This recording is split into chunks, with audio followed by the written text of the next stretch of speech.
I am more than honored than I expected. I am indeed very grateful to all of you who are in audience, and I did not expect this great honor and effort. Thank you very, very much. Indeed, it's a great pleasure coming to Brigham Young University campus, because this is almost like my home now. And I'm grateful to my good friend Dr. Knuckles, the chair of anthropology department, and also to the curator of the museum, Ashley Whittaker. She has sent a couple of people some time ago to India, to my place in particular, to do some work for them, for the museum. And I had a nice experience with both of them.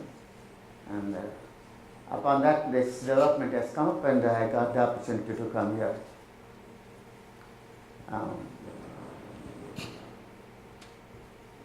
Well, I don't want to give any academic talk, although I'm an academician, and I'm a retired professor, like she already introduced.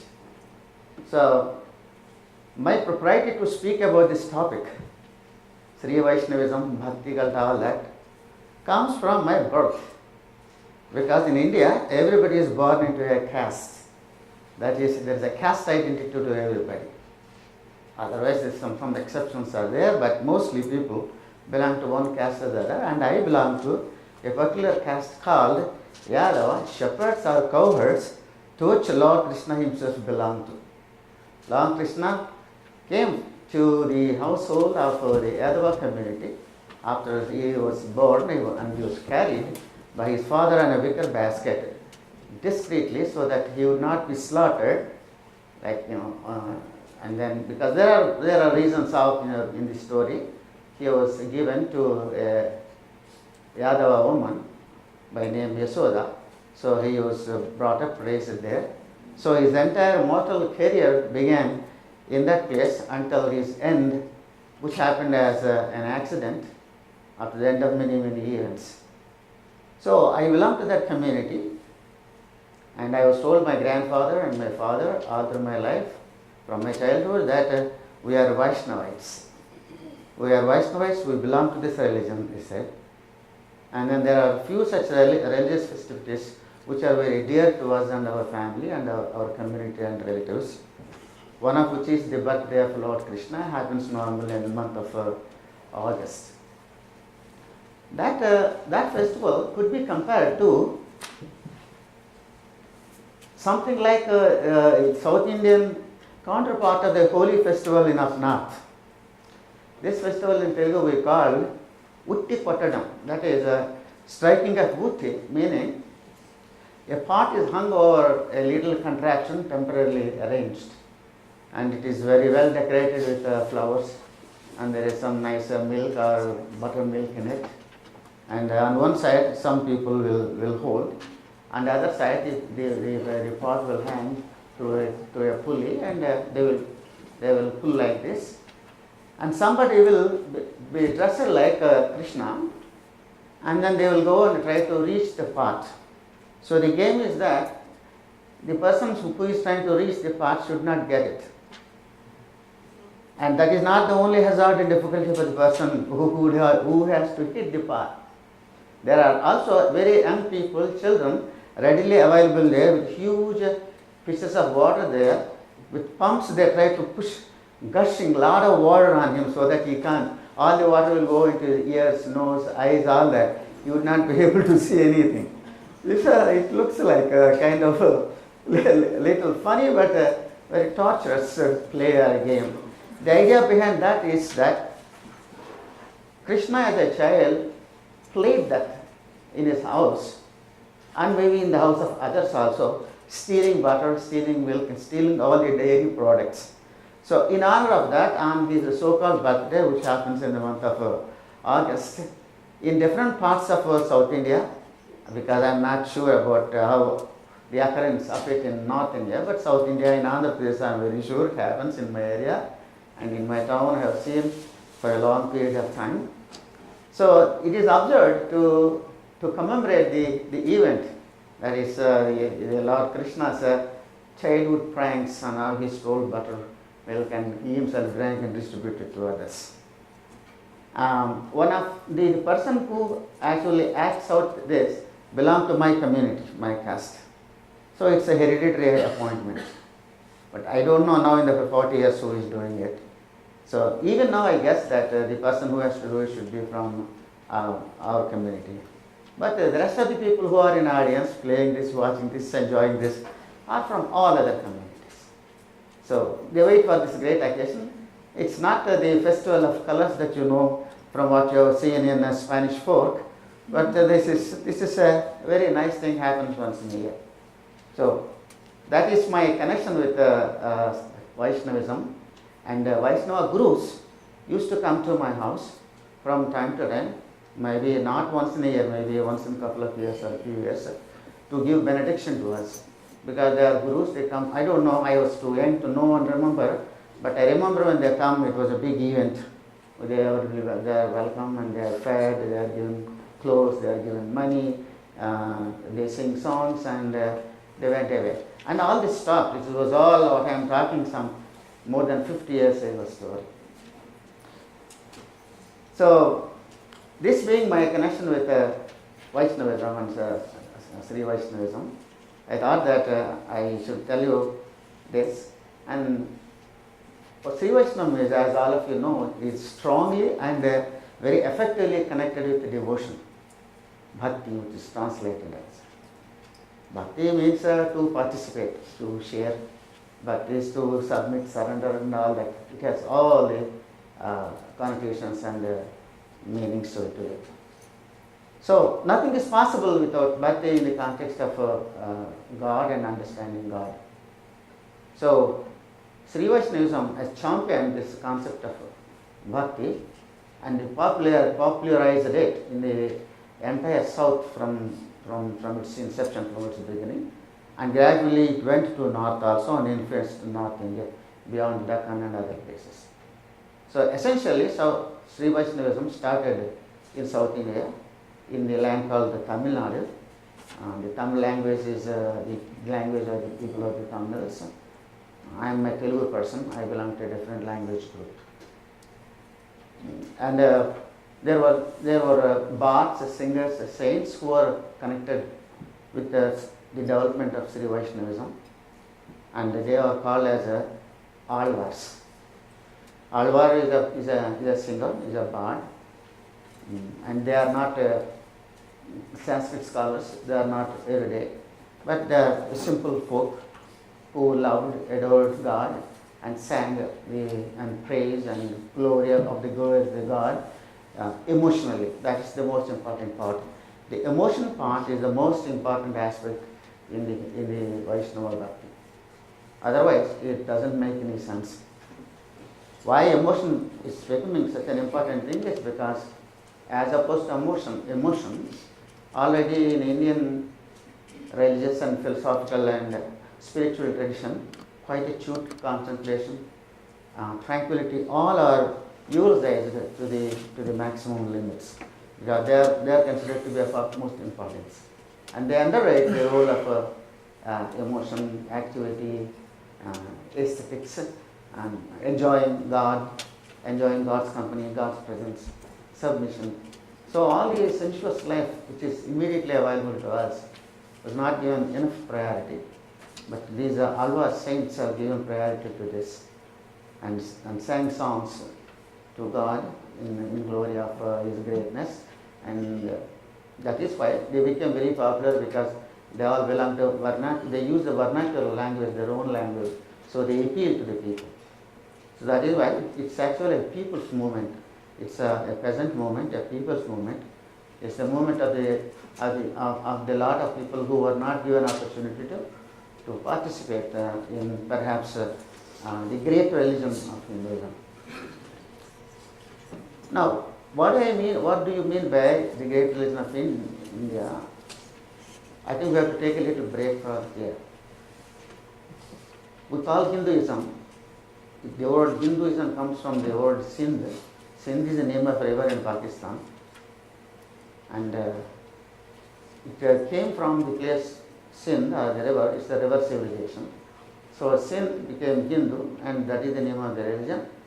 But Hindus like to be called as not Hinduism but Sanatana Dharma. Sanatana Dharma means the eternal religion, eternal righteous way of life. That is Sanatana Dharma. Dharma, as you know, Dharma is something which is firmly rooted and upholding everything. That is Dharma. So Sanatana Dharma is the right name for Hinduism according to learned people in Hinduism. Historically, who came to India long time ago, maybe 5,000 years ago, some people traveled from Black Sea, from Central Asia into India, so northwest province, all the way up to Ganges Plains. And they were called Indo-Aryans. They call themselves as Aryans, nobles, learned and all that. And those people brought with them to India, because their immigration to the country did not happen all that in 1 day, 2 days, a year. It took a long time, perhaps several centuries, and it got settled after a few centuries later. But they brought with them 3 important components. First is a language of their own, and second is a religion of their own, and then a society of their own. The language they brought was called Sanskrit, which is an Anglicized name, but otherwise it is Sanskrit. And they call it is the language of the gods. Gods speak their language. Because gods speak their language, we have to learn that language perfectly well. So one of the most important thing about Sanskrit language is pronunciation. So it is very important to exactly pronounce and say this language, because this is the language of the gods and you want to communicate with the gods. Any mistake in pronunciation can cause some difficulty and some adverse effects to the speaker. So the precision is very important, perfection is important in this language. That's why Sanskrit language became completely very strict with its production and its outcome. It did not go beyond what it is now. Ancient Sanskrit language is always different from now. So this is the language of the gods. Then the second thing is they brought a religion of their own, I said. What is the religion they brought? They brought a concept of creation, a concept of existence, that all came into existence because of a primordial event that is called a yajna. Yajna is a sacrifice. So who sacrificed and what sacrifice? There was a first person, the first human being, Purusha.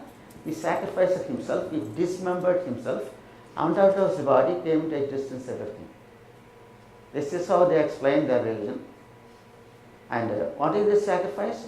Out of this sacrifice came into existence from the head of the Purusha, the primeval being, came into existence the first class of beings. They are called, historically, in the mythology, they were Brahmins, the custodians of the mantra or custodians of the power of speech. The second class of people came into existence from the shoulders, and they are Kshatriyas. Kshatriyas are the rulers, fighters, warriors. They are in charge of they are ruling class people. The first are the priestly class people. The third are Vaishyas, are the traders, and they came from the thighs. And the fourth class of people, they came from feet. They are the working class people. So this kind of system came into existence out of a belief in this sacrifice that occurred in the primeval time, in the prehistoric time. So the fourth class of people who happen to have come from the feet, the reason I mentioned it is because it has a very important significance in the understanding and development of Vaishnavism. Because all the Vaishnavas who come from are mostly, they belong to the last category. So they have turned upside down the whole theory in order to explain their importance and their connection with God and Godhead.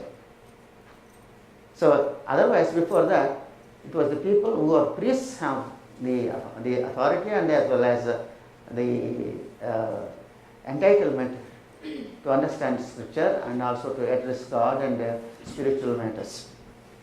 And the warriors and the priestly community are one with each other. So we will come to that part later. Then the third thing that the Aryans brought was their society of their own. So the third societies, like I already said, because they came from the 3 parts of the body, they are the 3 kinds of people. So this is what the early Aryans they brought to India. There must have already been some people in India before they came, and the history books say that there were wars between them, and there was a lot of give and take between these two of them, and there was a lot of reciprocal religion, society, and everything, and they got solidified.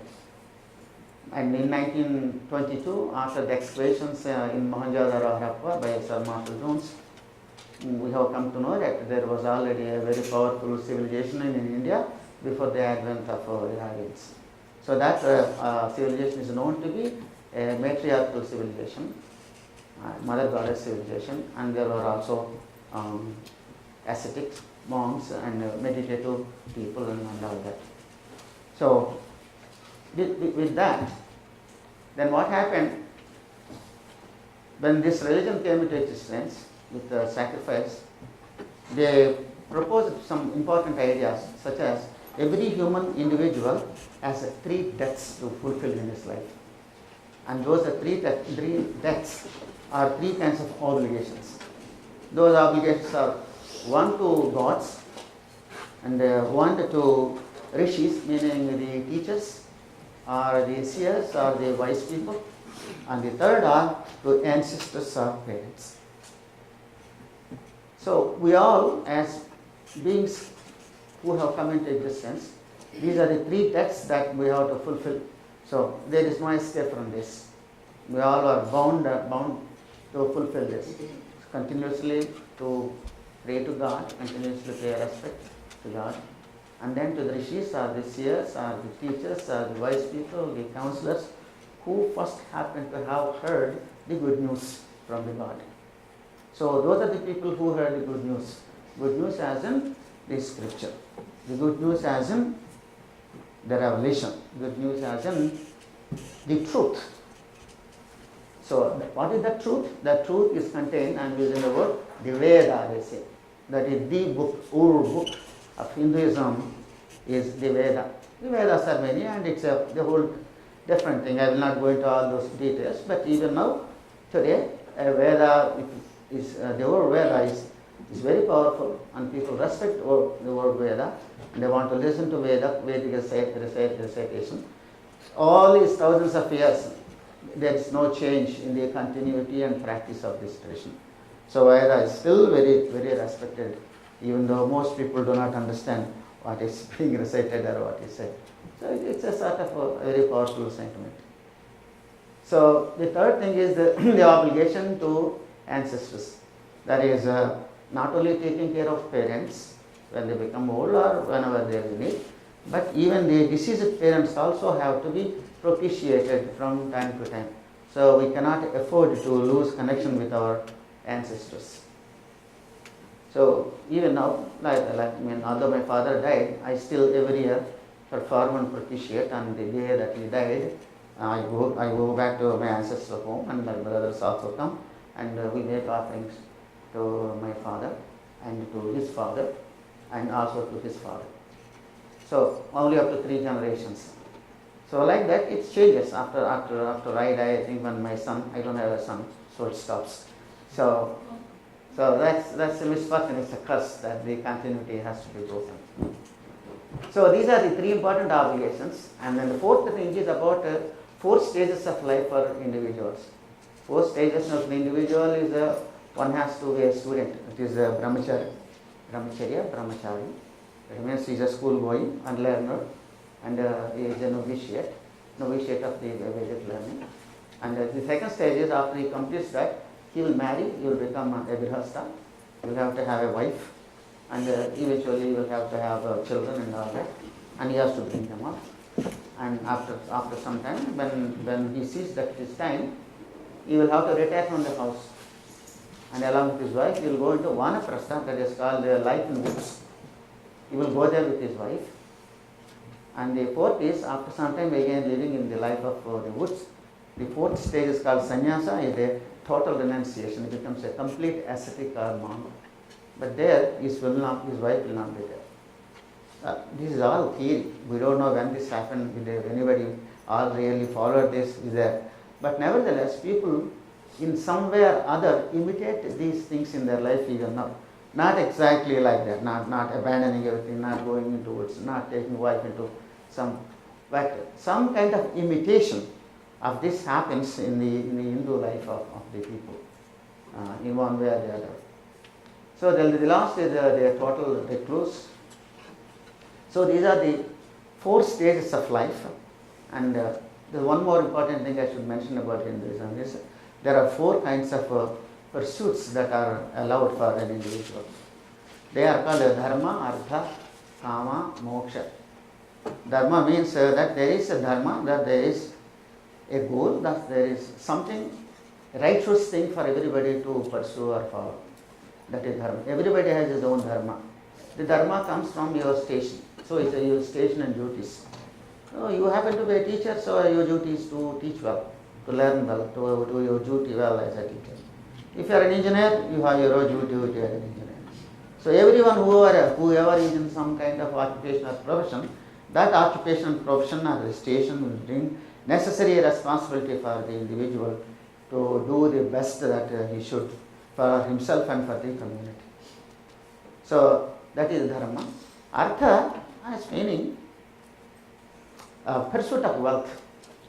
So in Indian tradition, pursuit of wealth is encouraged. But to what extent? I mean, always there is a moderation is definitely recommended. So pursuit of health is not denied, but it was recommended. That is dharma, artha. Then kama is a desire. Desire is a fulfillment of what you want to do. Fulfillment of sensuous pleasures, fulfillment of any desires. And the 4th one is the most important thing, is the moksha. That is the ultimate. Ultimate as moksha means liberation, salvation, total going away and severing yourself from all your worldly ties and attachments.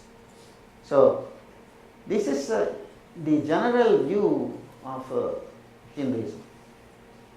Now I'll go back to the yajna part. So who does the yajna? Only a small section of society can do yajna, because it is not possible for everybody to do yajna, because it requires the knowledge, efficacy, training of a very classified, skilled people, of Sanskrit language, of ritual learning and ritual practice and all that.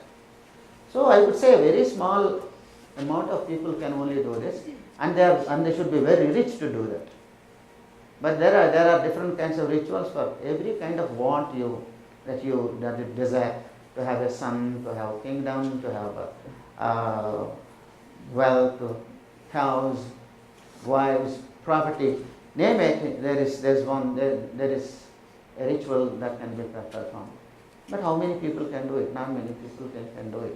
So always some people were left out access into spiritual matters.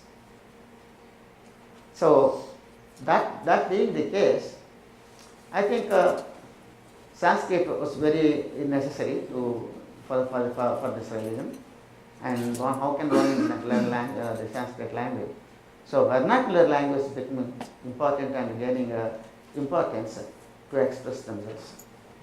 So and now I go back to this Vaishnavism movement in the south, which came into existence in the South India, down in the Ginjas, under the leadership of the so-called Alvars.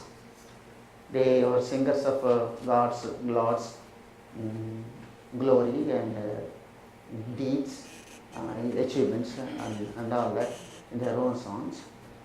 And they were scattered everywhere. Until one time, 3 important people came to the scene. One is Nathamani, the other is Yamuna, his director and disciple. The third is Ramanuja. All 3 of them are most important for the development of Sri Vaishnava religion. So Nathamani, the first one, is one who was the composer of all the scattered and loosely available songs and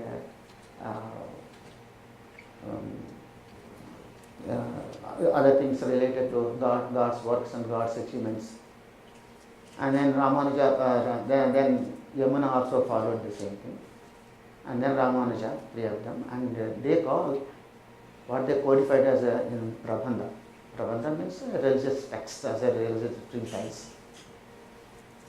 But then the question is that it has to be accepted, it has to be made respectable. How this can be done, how this has to be taken to the temples, into the worship pattern, into the temple administration. So fortunately, all three of them happen to be related to the temple administration as priests. So fortunately, they were able to somehow introduce this Tamil Prabandha, which they call as a Tamil Veda, into the worship of Tamil Hindu religious life. And this all happened in a place called Srirangam, where there is a temple for God Ranganath. And there you will see one of the forms of Vishnu in a reclining fashion. Now, there is an interesting story here with the third person, Ramanuja.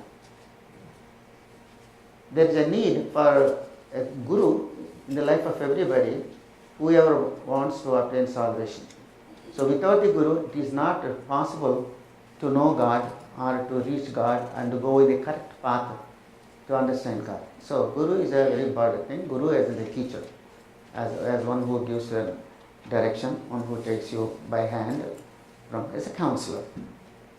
And the gurus impart a mantra or a stanza, something very important in your ears, which you should very carefully guard and not supposed to reveal or divulge to anybody. If you do that, you will be doing the most heinous travesty.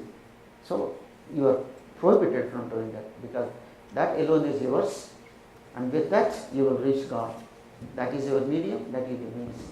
When Ramanuja was given a mantra, or this sacred symbol, as a prop for his salvation, what he did was, he went up to the minaret of the Hindu temple and started announcing it from the top for everybody, saying that, oh, everybody come and listen to this. This is the mantra I got from my guru.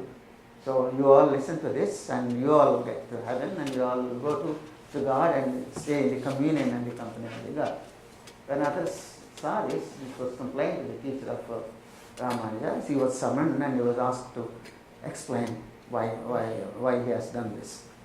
Then he said, if this mantra can give union with God, I will be happy to tell this to everybody, and for doing that, if I have to go to hell, I am very happy to go to hell. So he was so happy to say that I will opt hell rather than many people do not get an opportunity to know this mantra, which will help people to gain access to God and heaven. So that was the kind of a revolutionary in Hindu religion, which was expounded by these three people, Nathamani, Yamunacharya and Ramanujacharya.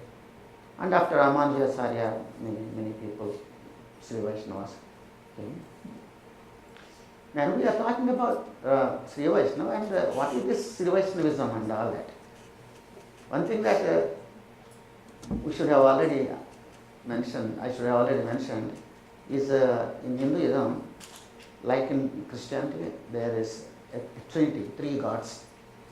One is Brahma, who is considered to be the creator of this universe, and there is Vishnu, who is considered to be the maintainer, sustainer, controller of it.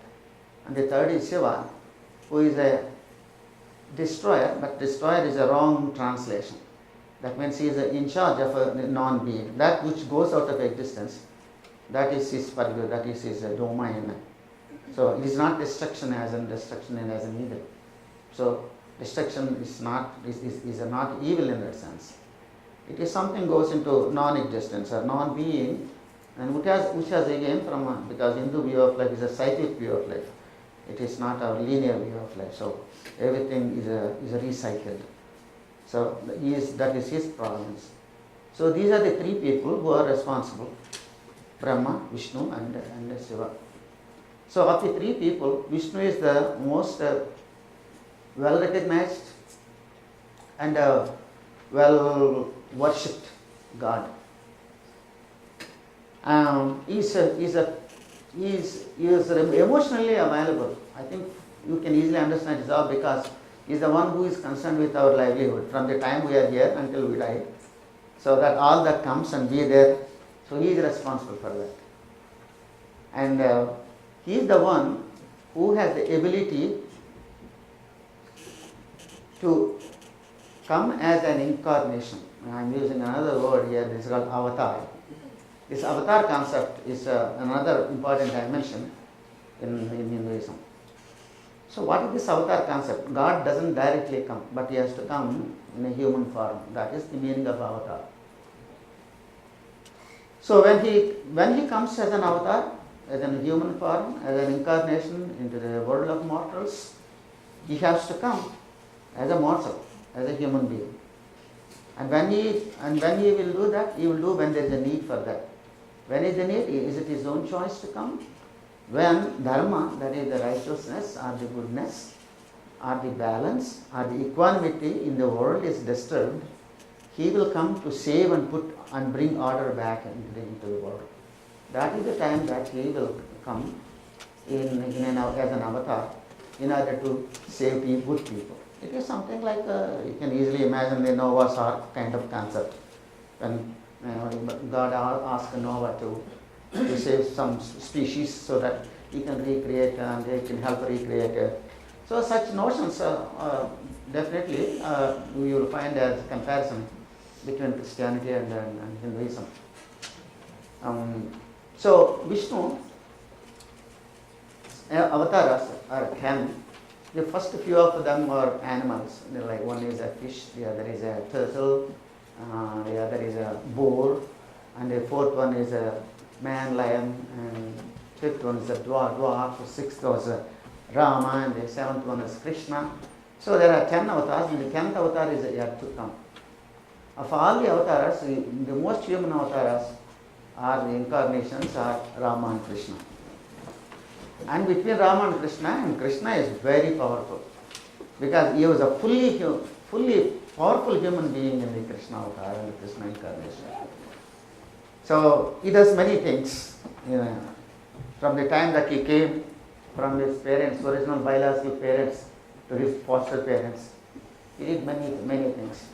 And they were all for the sake of people, for the sake of society, for the sake of the depressed people. So he was very much in charge. He was like kindness with compassion, and very lovingly he did everything. So that's why Krishna is a very important avatar compared to other avatars. So Krishna incarnation as not only the devotion aspect that is associated very strongly, but another important dimension to it is the role of love, aesthetic love. That is, we already talked about devotion. Devotion is a surrender. But the other is emotion, that is emotional expression to understand God. How can we understand God? Not without any imagery or icon or some kind of form of Him. How these icons come? They are again prompted or given by God Himself. They do not come without the medium and without the help of God. So God gives the forms of His divinity or His grandness. So without the form, it is not possible to concentrate, it is not possible to contemplate, and it is not possible to identify and communicate with God. So that is the most important aspect in the devotion of Krishna. So there are two other ideas associated with the worship of images is bhava and rasa. Bhava means imagination. You imagine to be, you imagine, so that there are so many ways which are included in Sri Vaishnavism that a person can worship God. And the other is bhava, and then rasa. Rasa is an ecstatic enjoyment that comes from emotional attachment and appreciation to the Godhead. So these are very essential in the Sri Vaishnava Bhakti movement. So emotional life, emotional worship involves on the part of the devotee to worship God in different ways. I can read this, so many ways in which God can be approached.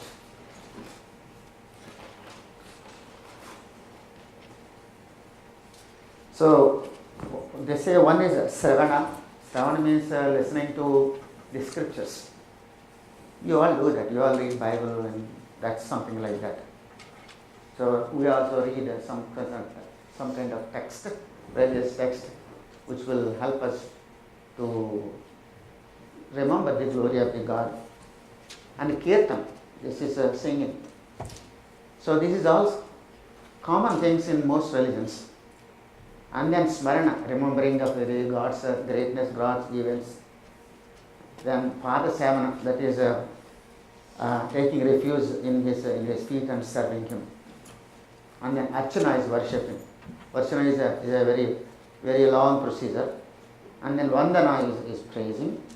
And dasya, that is very important, that is total servitude and submission to the God. And sakya means to become a friend to the God. So how can you become a friend to the God? Yes, it is possible to become a friend to the God. Both man can become a friend to the God, and a woman also can friend to the God. And this is all possible because of the love that you express. Love is the bond or the medium which will make it very dear and close to God. So this Sakhi Bhavana or Sakya Bhavana is the essential aspect of Sri Vaishnava religion. And in this, there are two important lady saints in Sri Vaishnavism. One is Mirabai from up north. The second, and also and from the south is Andal. Andal from Tamil Nadu. Andal was a daughter of a priest in Srirangam temple. She thought that her husband is only Vishnu and she won't marry anybody except him. And the nice story with her life is that when a garland is prepared for Vishnu at the time of worship to be given, she will discreetly go and take that garland and put on her herself and again put it back, and she will disappear. So not knowing you are not supposed to do that, because it's just to go God without anybody doing the interest. So one day, by accident, her hair was stuck in the garland. So father noticed some hair in the garland, and then he was very annoyed, and he started yelling, "Who did it?" And then she said, "I did it." And then he wanted to throw, and he threw it away and brought a fresh garland and submitted to the God. But the God did not accept that garland because there was no hair in the garland. And because it did not come from Anda. So that was the kind of blessing that she received. And she became one of the important female saints of Sri Vaishnava religion. She sang beautiful songs in praise of him. They are considered very, very valuable and precious and important. During the month of January, the whole of South India, people will sing Tirupavai, that's what she sang, in praise of Vishnu in temples and also in homes. So these are the two important aspects associated with the devotion, the love. So rasa and bhavana, both are extremely necessary in Sri Vaishnava religion.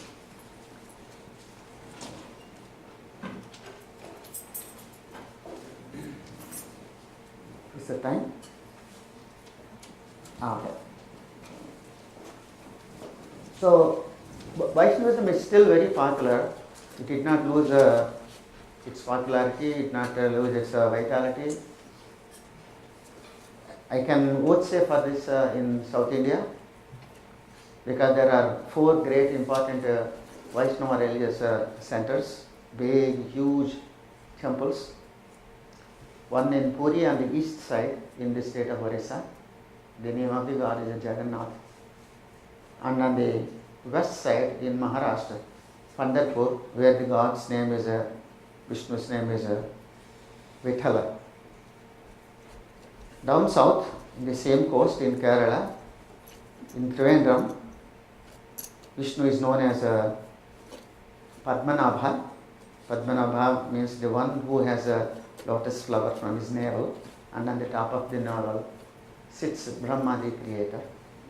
And Vishnu himself is in a lying position, in a supine position. On one side of him is the icon of Shiva. And there is similarly in Kerala, there is another important Krishna temple. It is not very far from there. It is in a place called, I forgot the name of the place. And if you come to the east side, which is my province, the state of Andhra Pradesh, a very important temple for Vishnu, but the name for the god in the temple is called Venkateshwara. This temple is so rich. It is so rich next to the Vatican. They get so much of money. People pour money into the temple. Gold, cash, whatnot. It's the richest god. The reason why people give so much of money, there is a story behind it. When he wanted to marry, he had no money. So he had to borrow money from a god who has money, or the god who is in charge of money. So he gave that money as a loan, and on the condition that he will also pay interest. So God is not able to pay back the interest from the money originally borrowed. So all of us, we are all obliged to pay as much money as possible so that God will be relieved from his interest burden to this god of money Kubera. So people happily give away money, and this is the second largest and rich temple. So in South India, all these four centers very powerfully advocating Vaishnava religion, Vishnu Bhakti and Krishna Bhakti. And recently, which all of you again know, which came from the Sri Krishna consciousness, the Prabhupada, Srila Prabhupada. Through him also, a kind of Krishna consciousness or Krishna worship is becoming very popular and important in India also. So, with that note, I would conclude, and I thank you very much for organizing seminar on Vishnu and Krishna and Bhakti.